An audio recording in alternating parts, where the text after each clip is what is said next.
Confia no cara que tá do lado, confia. Bora, confia, passa confiança, vambora. Quantos de nós que deram a nossa oportunidade aqui, ter a chance de jogar contra um grande time, com uma grande equipe que nós estamos representando, né? E nós somos escolhidos para estar aqui.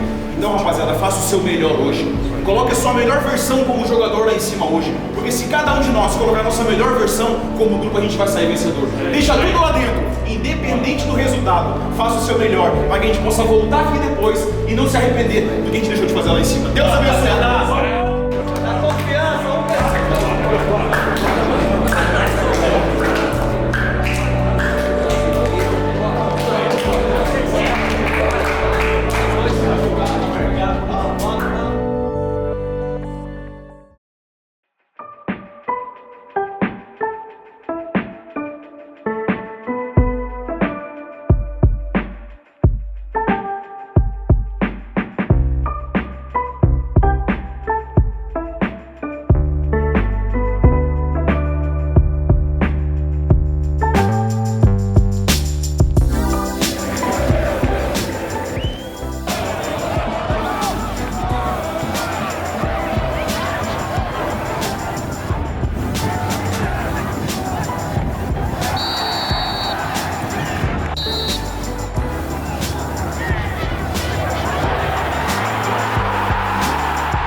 Feliz, um dia para ficar na história.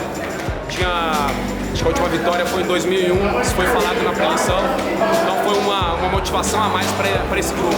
E hoje, sem dúvida nenhuma, é um dia para ficar lembrado, uma vitória. O Guarani é um time grande que vai voltar a vencer, a disputar contra esse time grande. Então estou muito feliz, grande abraço à torcida, que fez um lindo papel aqui hoje no Brinco.